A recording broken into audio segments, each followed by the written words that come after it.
No. Okay, we want to welcome Heidi Hamernik and Christine Konrad. I'm very excited about their program for today. Heidi Hamernik is a PhD. She is a licensed clinical community psychologist, and she has been in private practice for the past 25 years in the northern and western suburbs and specializes in the treatment of children and adolescents. I will not read her whole bio. It's on the website and it came out in our newsletter. But her practice focuses on the neuropsychological assessment and treatment of learning disabilities, Asperger's syndrome, social learning disorders, anxiety disorders, mood disorders, and behavior disorders, such as attention deficit hyperactivity disorders. Christine Konrad has maintained a private piano studio in River Forest for 26 years, teaching with a methodology that focuses on reading music.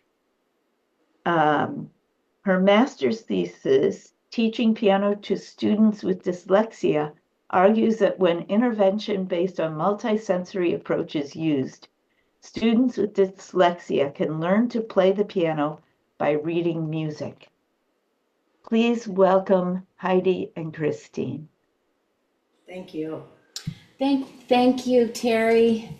And thank you for giving us this opportunity to speak about teaching students of all reading abilities. Thanks very much.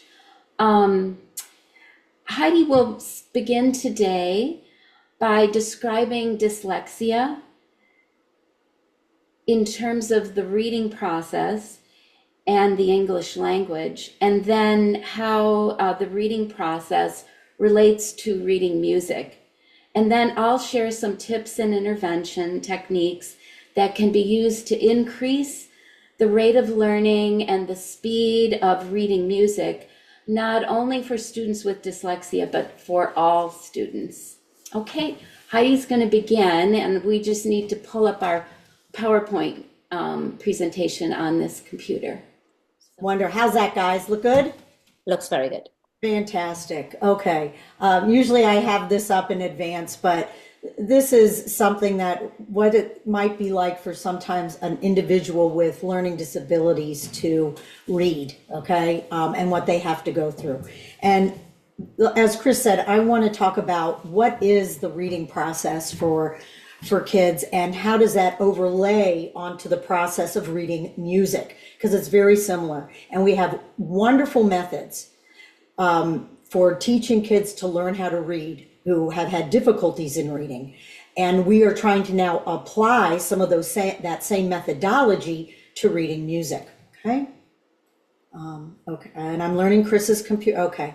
So I have, these slides are very lengthy. I will not read through everything, but as we know, this is recorded, and or if someone would like to have a copy of my slides, I'll make sure that you're able to get those if you need more information, because there's more information on them than I'll be able to cover today.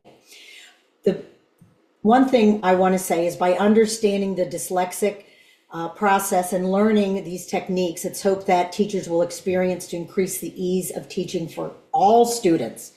All of these could work for every student, so it's going to enhance your practice for everyone. And it's also going to increase their self-esteem and to be able to enjoy music as many of their other neurotypical classmates do. So why learn about dyslexia? As I said before, learning how to read music has many similarities to learning how to read words. And it's a fairly prevalent disorder. 20% of the total population have been diagnosed with learning disabilities, and 85 to 90% of those are in reading and language, okay? 15 to 20% of the total population has some form of reading difficulty. So again, why learn about this? It's important to know that dyslexia or reading difficulties occur on a continuum, just like reading music will learn. We have our, here we go, I can use that as a pointer. We have our great readers, and we would all love to have students in your practices that would be great music readers. But most people are going to be right here at the medium, as it says, that is the mean. Most people are going to be at this area. But there's going to be some poor readers who are not quite to the level of dyslexia. There is sort of this boundary area that they could be borderline. And then we get into the dyslexic process. So again, while we would all like to have these readers, we're definitely going to have them here. And helping to learn about this whole process is going to help everyone along this continuum. Can you say that dyslexia has no relation to intelligence? Oh yeah, it's coming up. Oh yeah. So again, dyslexia friendly is learner friendly. These are just some people here who, famous individuals, been diagnosed. And what is dyslexia? Okay, dyslexia is just a word that means difficulty with reading. That's it. There's different types of reading difficulties. And it's a difficulty in processing written words within the brain. But it can be whole word recognition. It can be sounding out words, or what we call phonetic abilities. And it can have be reading accuracy and fluency, and visual and auditory processing. Are they hearing it correctly? Are they hearing the sounds? And you can imagine, if they're not hearing the sounds correctly, how that interfaces with you in your practice with students. Now, the other part, as Chris was saying, this is inconsistent with the student's level of intelligence. Dyslexia is not a difficulty in reasoning abilities.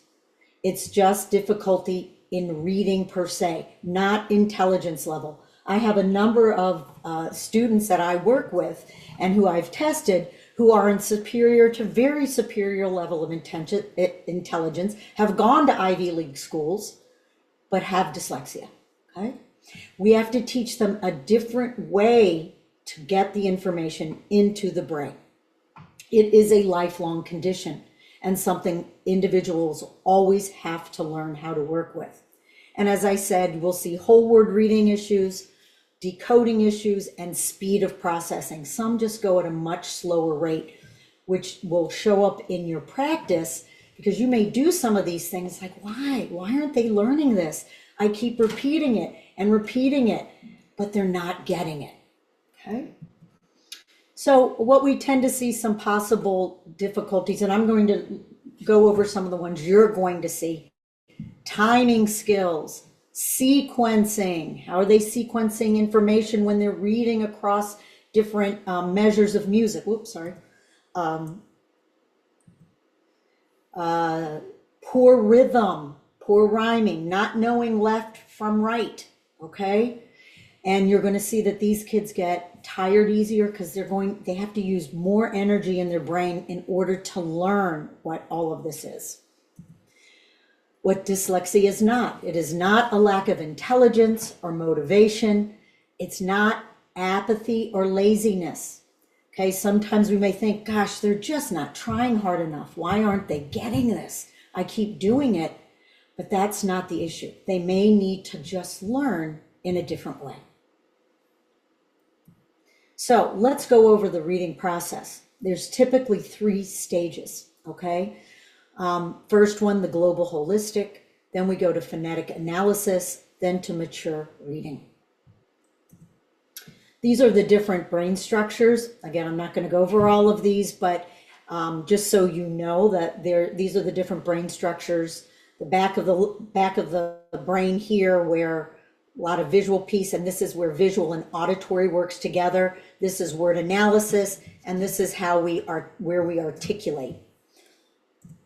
So in the first part of reading, this is where those of you who have had kids or students that you've worked with or grandchildren, when it's like the Dick and Jane books or the Bob books, where they're learning those little words and they just kind of memorize what the word looks like. So they're perceiving and recognizing letters and words in a holistic manner. They recognize it by its features and by its visual image. So one thing people may come up, when you're driving to school, kids may see this shape right here. And by parents saying this over and over again, that says stop. Whenever they recognize this together, they'll say, that's stop. Well, they've recognized that word in that shape, but it doesn't mean they know how to sound out those letters. They're at the first part of reading, which is whole word reading, okay? Now, as the child develops later into later kindergarten, again, there's a big variability of when this happened, and it happens more earlier with girls than boys. But they start getting into phonetic analysis and something that we called sound symbol correspondence. And basically what that means is, let's take the letter P. P is this, and I don't know if I'm backwards or not to you guys. Am I doing a P this way, or is a P this way for you all? No, you're not. Was I good? Okay. So a P is this staff with a semicircle, and someone decided to have a P sound to it in our language. All right? It's arbitrary. It is made up. And what we have to, while that's a wonderful human development, evolutionary, it's very arbitrary. And what you have to do is you have to learn the sounds that go with those symbols, okay? So we pair the grapheme, which is the visual letter, to the phoneme, that sound. Then we learn to sequence those sounds together till they make a word, okay? So you guys have never seen this. You have to do decoding, all right? That's diphthongylbadenol. But that's your decoding process because you've never seen that word. Now, if you were to see this word over and over and over again, you would get to stage 3, which will be, okay, I'll go back to that in a minute. When we get to stage 3, mature reading, now you instantly recognize that word because now you know what it looks like, you know information about the word, you know the context of the word, you know the sound, and you're able to pull it up right away, okay? So those are the 3 main areas of reading. So now when we see a different shape, it's not that octagonal red shape with the word stop. You read that stop, okay? It's not just, you know that what this word means, okay? So again, child learns to analyze the word, reads it over numerous times, and actually has a neural model of that word within their brain, and it becomes automatic. You don't have to decode. There are some kids that I work with, sometimes they never get to this part. They are decoding every word all the time, and which you can imagine is a very lengthy process for them. So basically, in a dyslexic brain, it's a fault in the typical reading system. They have difficulty analyzing words, transforming the letters into sounds, and it's really an underactivation of neural pathways within the brain. They don't have as many pathways or as many brain cells. Yes, it's physiological. It is something that is in their brain and can't do anything about it, but they have to learn different pathways to get that information in, but it may take a little bit longer. Okay. So dyslexics need to use multiple pathways to learn to read. And what I mean by that is they may need to use touch. They may need to use not just hearing and visual, but moving around, kinesthetic movement, and different ways to get that information into the brain. Okay. We'll also see kids like this also have difficulty with math fluency because 6 times 8 is 48 is just this sequence of numbers arbitrary sequence of numbers you have to learn, have difficulty recalling specific dates or grammar, and they may show letter reversals. Now let me explain something. Some people think this dyslexia is all just letter reversals. It's a lot of times it can be, but I do have some kids who it's more auditory and visual. So a way to understand letter reversals is a chair is a chair, no matter which way it's going. And you'll notice that when kids have letter reversals for dyslexia, it's the letters that look alike. It's P and Q, it's B and D, it's W and M. It's not P and T. They don't confuse those. It's the ones that look alike. So you can imagine that notes on a staff, they look really similar. all right? So it can be very hard to differentiate those. So that's what we're going to be going into of what that looks like. All right. So when we do reading music, it's not just the sound and the symbol like we do in regular reading, but now we have visual, oral, and tactile. Tactile meaning hands on the keyboard. So when we look at stage one, just like stage one with the, when I talked about reading development, first we start with rote memory with note reading, okay? Then we looked at paired associations in music that are strung together. And then we moved to stage three, which is sort of that intervallic teaching of music and pattern recognitions. So let's go over each one of those. So three main pair associations. So you can have a note and its letter name. They have to learn that association. Again, it's arbitrary. You have to note the note and its relative sound, and the note and where it is on the keyboard. So now you're having to learn three things, more associations that you have to learn just beyond the regular word reading process. So these paired associations can involve pairing the visual image of the note on the musical staff, the image of the letter and the name of the note, the aural unit, the sound of the note, and the tactile motor placement.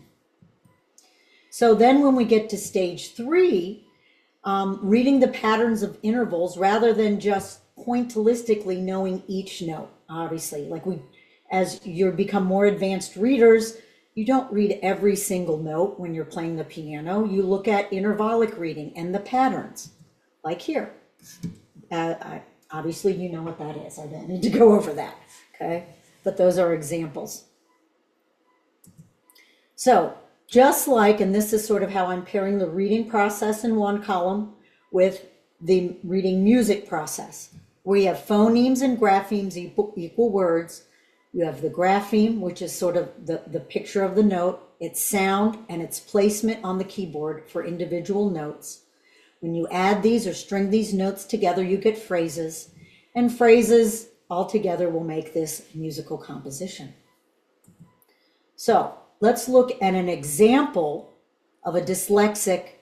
Do these guys use this anymore? Okay, not everybody. Okay, so this is, I forgot what it's called. Music tree. Okay, so an example. So this may be what a dyslexic individual may actually see.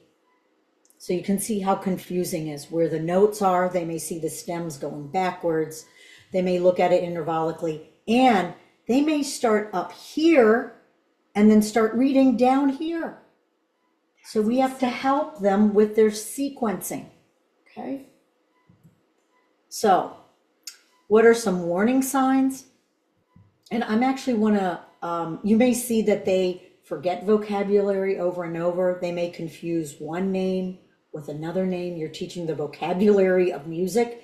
They may confuse one name with another.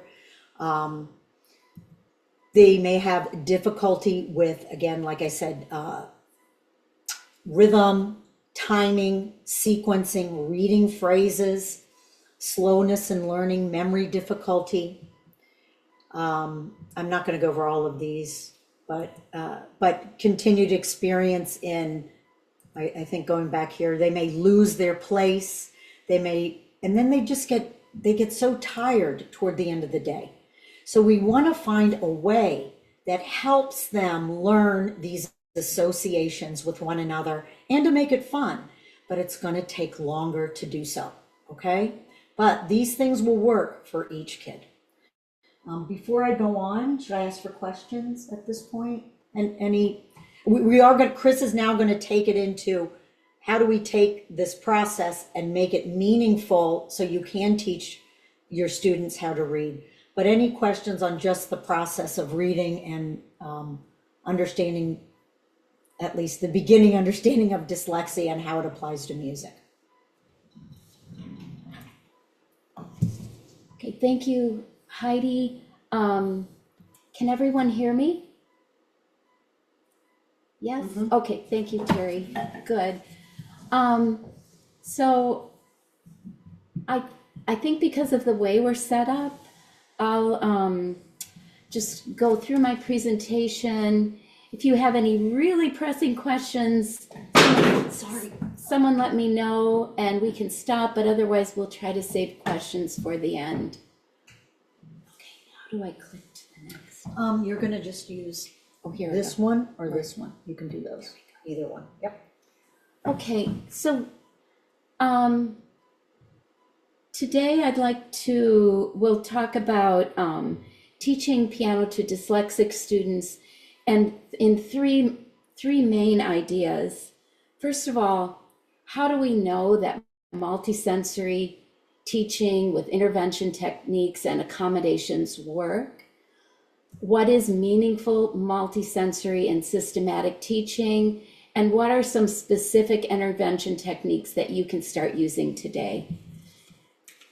And before I go on, I know we're talking specifically about dyslexia, but I have found that in my teaching, all of these intervention techniques work not only for students with dyslexia, but students with any learning disability, and even beyond that, for students who have anxiety. And that, I think, since the pandemic has been extremely common, for students who are depressed, for students who are just tired because they're involved in many, many activities. You really don't need a diagnosis. You don't need to know exactly what's going on with this student to start using these techniques and to enhance your teaching. Okay.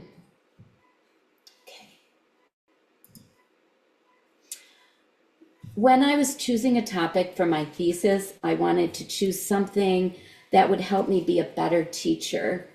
And I chose to write about teaching students how to better read music, and specifically within that, teaching piano to students with dyslexia. I wanted really to do a secondary study and tried to find articles on this from the library, but there was nothing written after an extensive search, nothing written about teaching piano to students with dyslexia. So I was fortunate enough to have Heidi on my committee for my thesis, and she helped me do a primary study. And this is what our primary study looked like. It lasted for about 6 months. Students in my studio were screened and divided into 2 groups, students with dyslexia and then a control group. And we observed the students for about 10 weeks, 5 weeks for each phase. In the first phase, we used no intervention techniques, or I used no intervention techniques. And in the second phase, we used intervention techniques. And we found that when intervention techniques were used, the rate of learning was significantly faster, not just for the study group, not just the kids with dyslexia, but for the control group as well. Without intervention, no one in the study group was able to pass their assigned pieces and scales. And the feedback from students was also extremely positive for both groups. And again, my students don't know if I'm using intervention techniques or not. It's something that I just kind of slip in there while I'm teaching to help them out. So there's no stigma attached to using intervention techniques whatsoever. Okay. So now that we know that meaningful multisensory teaching works, I'd like to look at specifically what is this type of teaching. And there are 3 big ideas here. Probably the biggest idea is this idea of the meaningful hook, a meaningful association for the student.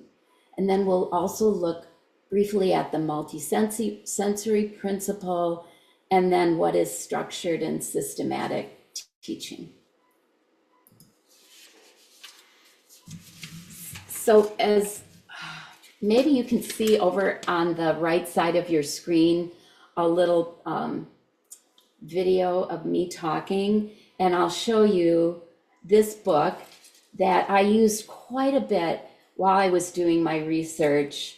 And this is not specific to teaching piano, but it is, but I was able to apply a lot of what is in this book to the process of reading music. This book is by Dr. Sally Shaywitz, who is out of Yale University, and she is the co-director of the Yale Center for the Study of Learning and Attention. So this is a fabulous book.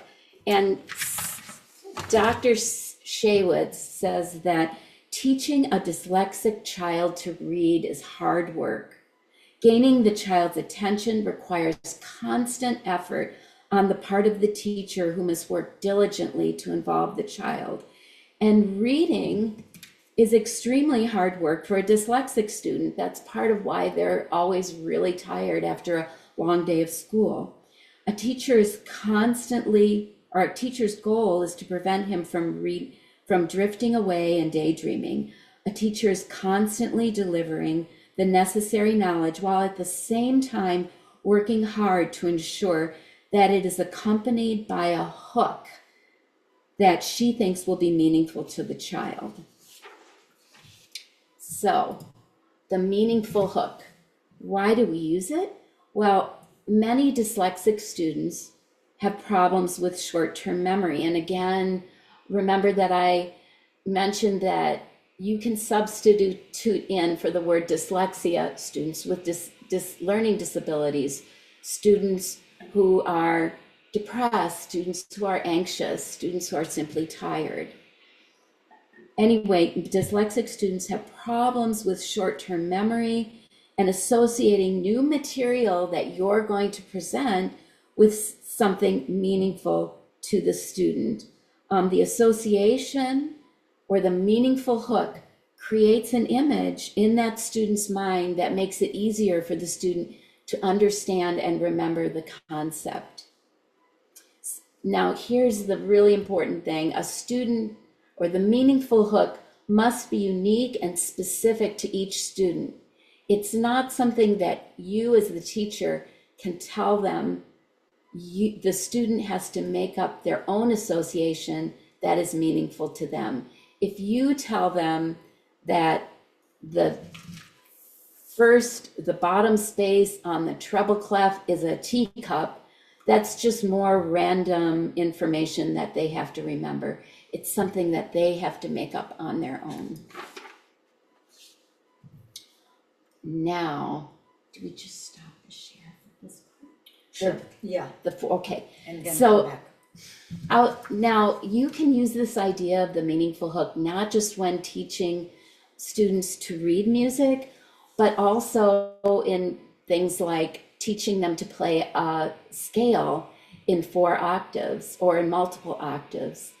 All of you know that when teaching a major scale to students, the 4th finger will only play one key or one note in each octave. So remembering what that 4th finger is really important. Now, as an AIM judge, I know that students often have time problems with playing their scales in multiple octaves. So what we're going to do now is demonstrate. Heidi's going to be my student, and we're going to demonstrate to you how we use the meaningful hook when teaching students to play their scales in multiple octaves. So I just have to stop the share and we'll go back to... We're going to share on a different screen. Yeah. Heidi is my student, and Heidi, at this point in the lesson, she knows how to play a scale in 1 octave. So Heidi, can you play a C scale in 1 octave?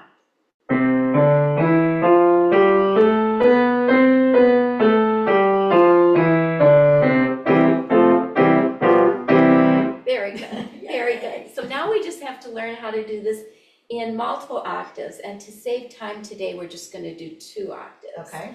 So Heidi, in the C scale, what key does your left hand finger 4 play?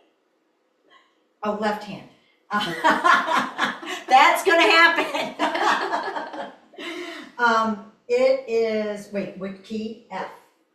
That's your 2. Oh, 4. D. D. Right. So your left hand finger 4 plays D. What is your favorite thing that starts with D? Dog. Dogs. Okay, great. Now, what key does your right hand finger 4 play? And it's not F. It's not F. No. So play your scale with your right hand. Good. It's B. It's B, right. What's your favorite thing that starts with B? Bald, like my husband. Bald. Okay, great. Okay, so now let's play your scale counting to 2 between the notes. And when we get to your left hand finger 4, we're going to say Dog. dogs. And when we get to your right hand finger 4, we're going to say bald. bald men. Bald. Bald men. Okay, or bald. Okay, here we go. Ready? Ready? Go. 1, 2, dog, 2, 1, 2, 1, 2, 1, 2, 1, 2, bald men, 1, 2, and dog, 2, 1, 2, 1, 2, 1, 2, 1, 2, dog, 2, 1, 2, and stop. That's great. Yay! Okay. Thank Okay. you, I did it!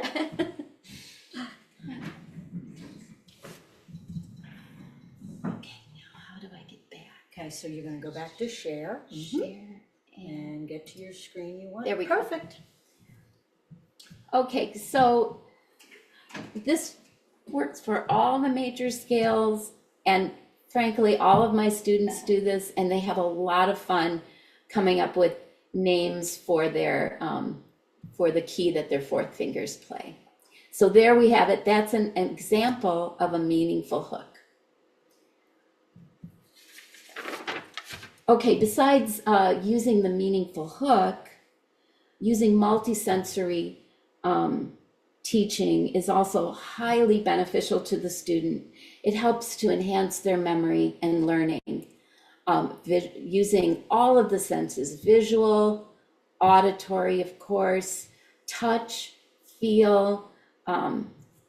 I've done that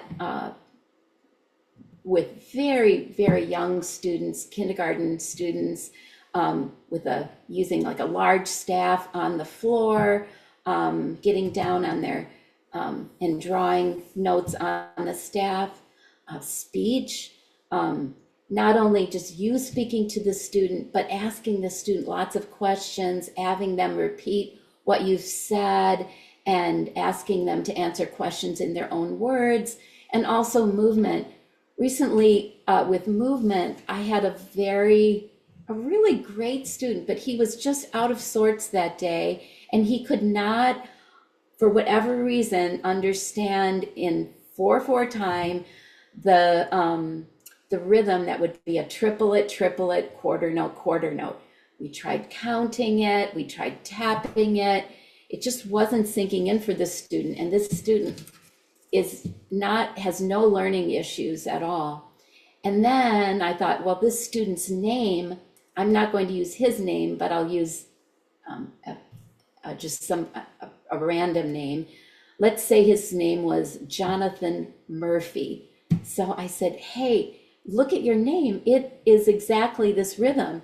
Jonathan, Jonathan Murphy. Jonathan, Jonathan Murphy. And then we walked around the room chanting that name, and he got the rhythm. He sat down and was able to play it, and we moved on with the piece. Okay, and then also I mentioned earlier that structured, systematic, and predictable instruction is best for dyslexic students. It's best for a lot of students.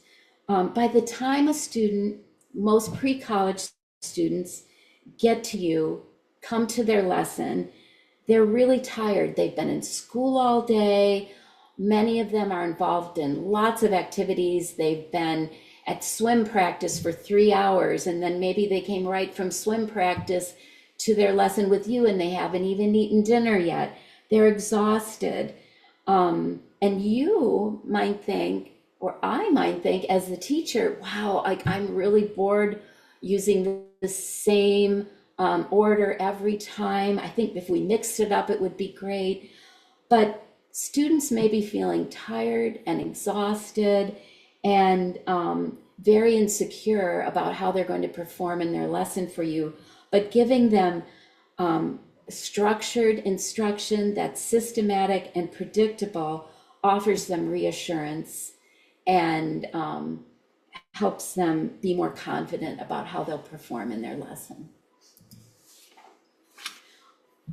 Okay, so what are some intervention techniques that you can also use today that focus more on reading music? Now, everyone who's here today, I saw the example at the beginning, everyone is extremely experienced and experienced teachers, and you all know how to present a piece to a student when you're teaching them. So I'll just try to point out the things that you might do differently. Looking here at number 2A, as Heidi mentioned before, sometimes they have difficulty, a student might have difficulty following the music on the page, so you might need to point to each note, might need to help them distinguish between right and left. But today I'd like to focus a lot on number 3, for the student who's really having difficulty reading. And I use this idea of the meaningful hook when helping them to identify intervals and taking them to that next stage of reading. So here's an example of a beginner piece without any intervention techniques used at all. And here is that same piece with some meaningful hooks that the student has drawn in. Now, this is an example from a former student of mine who had difficulty reading, and this student slowly over time developed their own code for reading music. As you can see here, for a repeated note, this student decided that an equal sign, like as in math, an equal sign would help them remember that that note is repeated. For seconds, this student used just a line going up or down, connecting the notes. For a third, a student just used an X. This student said, oh, we just need to cross that note out that's in between and skip over it. So that was meaningful to that student. This student also very clearly saw that a fourth is a smiley face. May not make sense to you, doesn't really make sense to me, but it made perfect sense to this student. And they knew that a fourth was a smiley face. And then this student also clearly knew and decided that a star would be a fifth. So after the student, now for most students, they will prepare their own score and put all of these symbols in themselves. And that's actually the best way, because if I do it, it's just more random for them. It's easier for them to learn it if they do it themselves. And here I went over this with marker, but we oftentimes use pencil instead. And I'm going to skip this one in the interest of time and skip that one. Okay, so now that we've prepared that piece, putting the intervals in, the student will then play the piece slowly and separately and singing or chanting the counting. Oftentimes I help keep the beat or pulse on the floor, so the student, to help the student. And then I also might need to point to the notes to help with this idea of eye teaming. And then before the student plays the piece hands together, this is a wonderful thing. The student will play play one hand and I'll play the other, and then we'll switch. So many of you probably demonstrate a piece for a student, but having the demonstration be this, where you do a duet, is so much more meaningful because the student is involved in making the oral example. It almost gives them the feeling of playing it hands together, but they're not. And I have used this duet idea not just with beginner students, but with students who are playing Bach two-part inventions as well. It's just a wonderful way to demonstrate with having the student be involved. And then the student will play the piece slowly, hands together. Oops, we're gonna skip that. Okay, here are some additional intervention techniques that you could use for students with dyslexia specifically.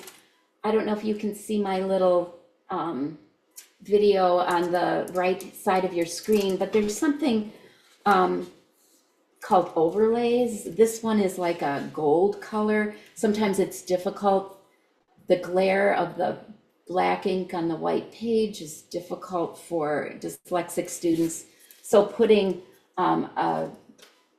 this overlay over the top makes it easier for them to read. I've very rarely used that, but it can work with some dyslexic students. Recording the lessons, recording a piece, and number 4 especially, keeping the student engaged by frequently asking them questions.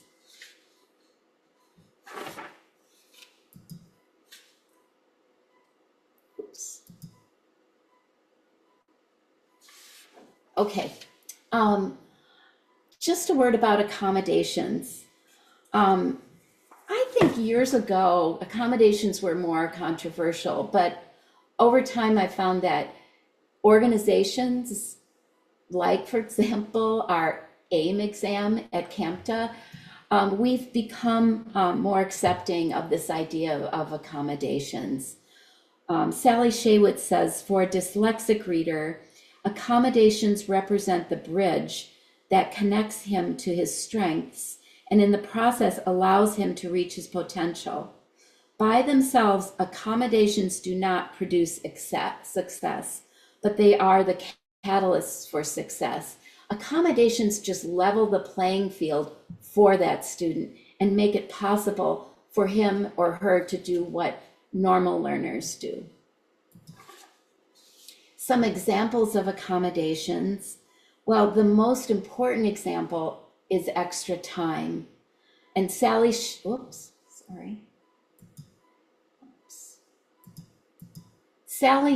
says that far and away, the most critical accommodation for the dyslexic reader is the provision of time. And I would frankly say for learning disabled students in general, and for students with anxiety or depression. Dyslexia robs a person of time and accommodations return it. For you as a teacher, extra time in the lesson, maybe a 30-minute lesson does not work for these students. They might need 45 minutes or an hour, allowing the student more time to master concepts, matching content to readiness and not their age or grade level expectations. Extra time in the AIM exam, for example, we've given these students more time with the judge so that they can have more time to feel comfortable, etc.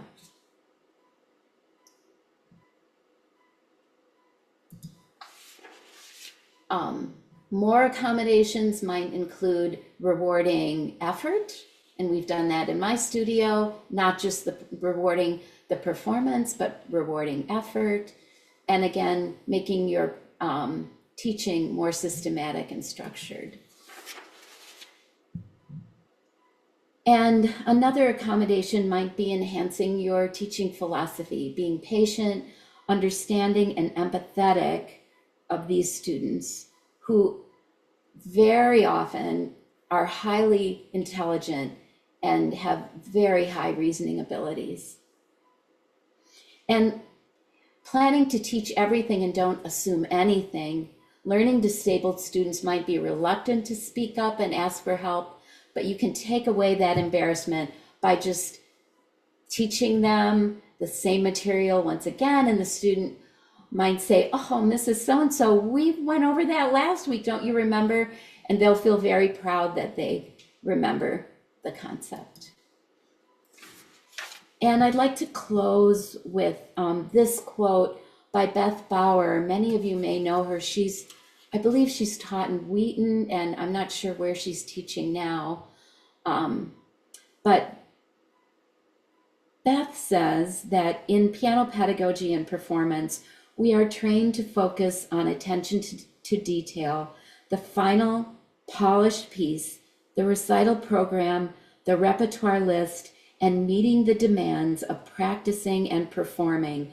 All of these things point to perfection and the personal attainment of goals. But sometimes something as simple as playing piano in the school music class or recognizing the quarter note on the bulletin board in music class can lead to social acceptance for students with needs. These simple accomplishments that many of us take for granted are truly more profound than whether or not we play a piece perfectly or build a bigger repertoire list. This is the true meaning of teaching and making a difference in the lives of our students. Okay. So I think that we'll stop there and open it up for questions, and Heidi can come over and we'll, yep, Heidi's still here. I'm here.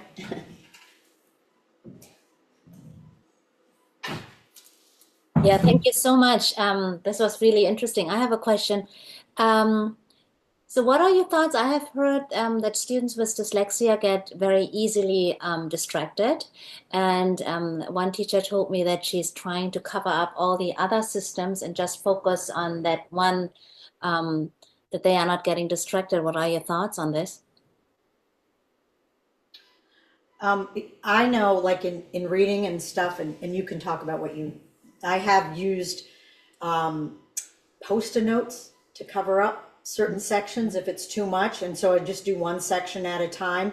However, when you're doing certain sequencing things, I would imagine that you do have to bridge it together at some point, so it's not just broken up. But I like to use Post-it notes, so that way you can cover it up and then take them off and put it back on. Yeah, I think also maybe something we didn't mention. I believe from my research that about approximately 40% of students with dyslexia also have been diagnosed with ADD or ADHD, which it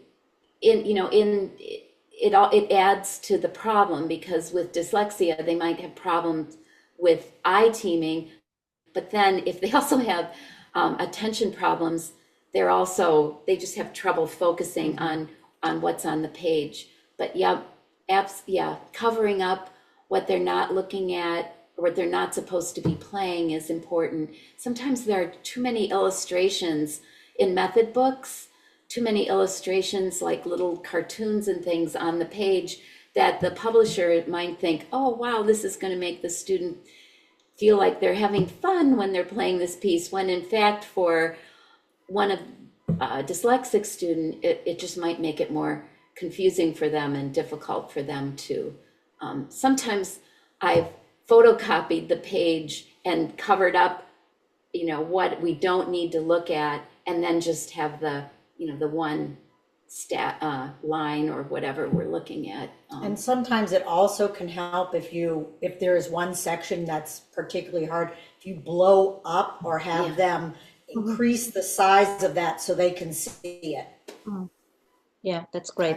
Very helpful. And even And feeling it as goes, they move up and down on that. And yes, and writing in, if they write in their little interval symbols, if they've developed that over time, the fact that they've taken a pencil and they've drawn it in, it somehow seems to bring their attention more to that particular part of the page because they created they put their little symbols on it and they feel like a sense of ownership with the music more.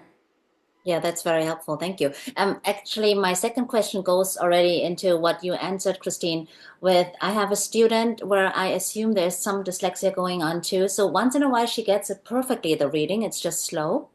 And then I asked her to do it again, and what she played perfectly is totally gone. It's like she's zoomed out. I do think there might be a little bit of ADHD or so going there. Do you have any tips what to do? Well, again, writing in, making up little, I don't know how complex the piece is, but if this is a beginner student, having them develop a little code Oh, of the symbols. Mm. of the symbols. Like I had a student who I didn't understand that he needed the interval symbols until he was a late beginner. And his brother was extremely bright, his older brother. So I just assumed that he was too. And that was my bad. I shouldn't have assumed anything, but I assumed he was going to follow in his brother's path. And he was doing pretty well. It might have been because his ear is very good and he remembered what those pieces sounded like when his brother was playing them. But when we hit late beginner stage, it was like he hit a wall. And so I just said, hey, you know what? We're going to play a game today and we're going to make up little symbols for these intervals. So let's count. Let's try it. Okay, so let's count the intervals. What is this first interval? And then we count, if I had this, one on the line, two on the space. What is that? I'll say, and he'll say, a second. Okay, what would you like a second to look like today? What would you like it to be? And mostly everyone, we do that little line connecting the notes. But let's say it's a fourth, we count a fourth. And I'll say, what should a fourth be? Let's make up a sign or a symbol for a fourth. And some of them are hesitant. They'll look at me like, and I'll say, well, do you want it to be a heart? Do you want it to be a star? Do you want it to be, and then they'll get the idea of where we're going with it. And they come up with these random ideas like, I want it to be a football, or I want it to be a swirl. And surprisingly, they remember their little code of symbols from week to week to week. And if we haven't used a sixth in a while, for example, they will remember what it is because it was meaningful to them because they created it on their own. So, and you might also think, wow, is this student going to need these symbols forever? And, even though we talked about dyslexia being a lifelong issue, I have found that over time, eventually they don't need those symbols anymore. And that's above my pay grade. I don't know why. Well, but it went into you actually, they went through a different neural pathway to make the connection. So that's sparked and ignited. So that way then the reading process continues, just like it does with regular reading. When kids, they don't always have to sound everything out. It's just the new stuff that they have to learn. So, but the old stuff is now imprinted in there. Yeah. Thank you. Thank you so much. So just cutting it down into small steps, right? There were more teachers with questions. I saw Cynthia's hand was going up. Hi, Cynthia, you need to unmute yourself, please. You're still muted, Cynthia.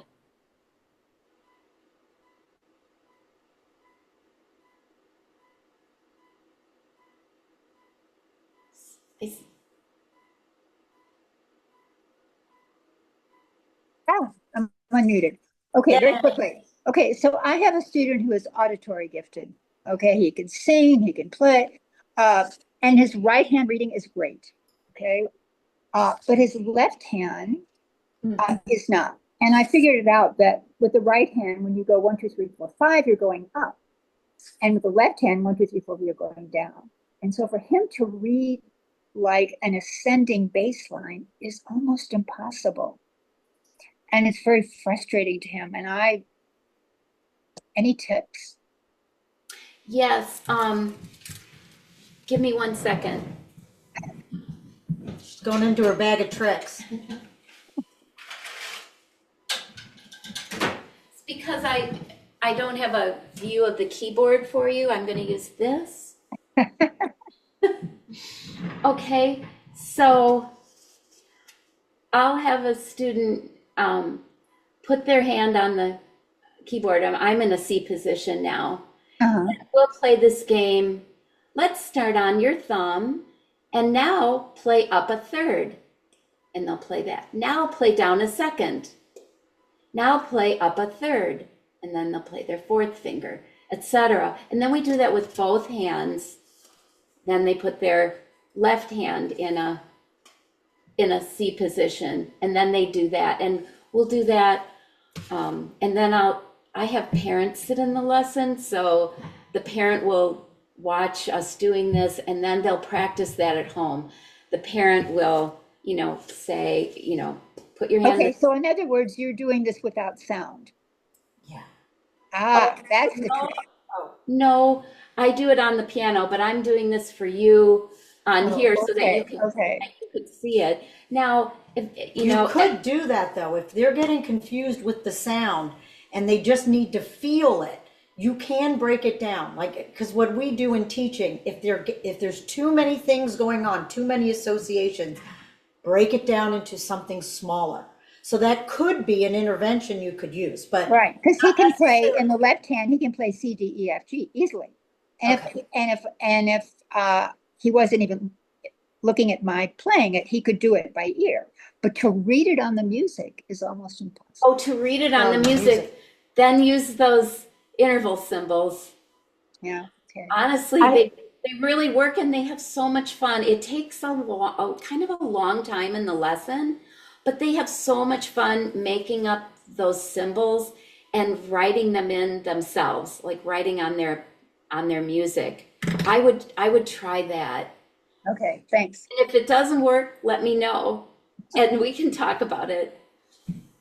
I have a question, and I also have a comment about that. I had a friend of mine who took the music, like if you had something going down, it's this issue with the playing going one direction, but the reading going the other direction, right? And I had a friend who took, and am I doing this the right way? Turned the music sideways so that the music looked like it was going the same direction as the notes on the piano. Yeah, So that might help. yeah.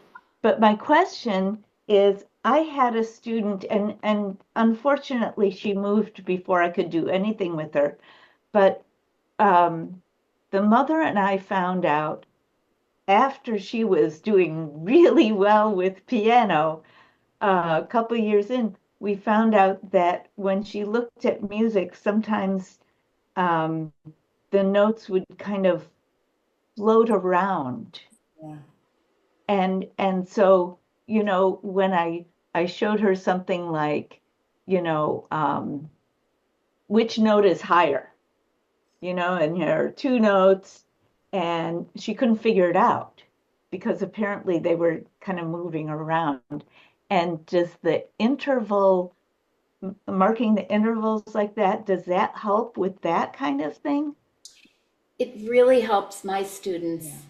It really does. And even the higher and lower, like the fourth, if it's a smiley face, but that isn't giving them an indication necessarily of, is it a fourth higher or a fourth lower? If they have trouble also with not only counting the interval, but also the idea of higher, lower. Sometimes it's just a matter of using above and below, like using different words to help them. But, and again, this is above my pay grade, but I don't know why, but drawing those symbols in and then also having me point to the music and I'm pointing in the direction. Because you're telling them where their eyes need to sequence. Yeah. She's not sure where to team or sequence. I'm not sure all that's going on with her, but when you're doing it with the highlighter and following the sequence of notes or pointing to it, now you're telling her where her eyes should focus. And if the parent is in the lesson as well, for some of these students, I'll say, you know what, when you're at home, I want you to have your mom or your dad point to the notes also. So they've got their interval symbols, and then they have the parent pointing to help with eye teaming. Is the note going up or down, and what note they're on, so that their eyes don't skip from the first line down to the third line, which happens with students who have dyslexia and students with ADHD a lot as well. Elaine? Well, I just wanted to share with you one of my students who's now moved and doing really well with her piano.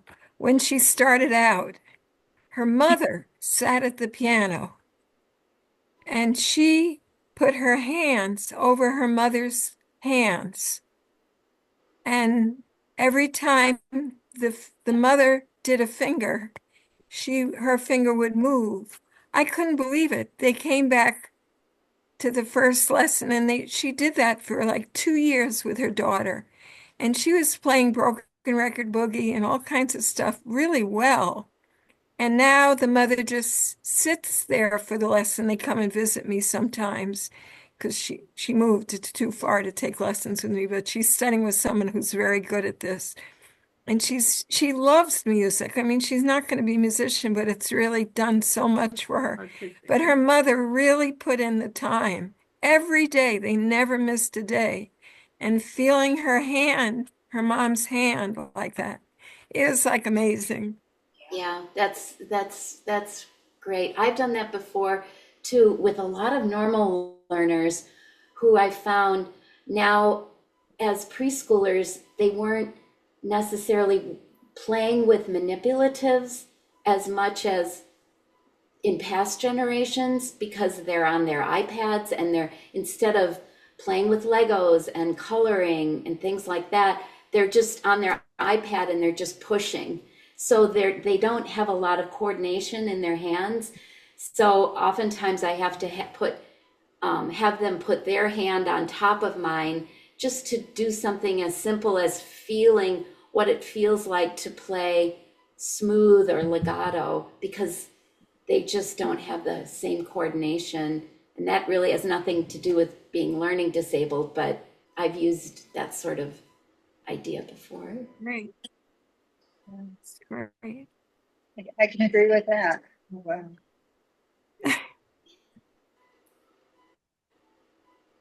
Well, one thing before we go, I would just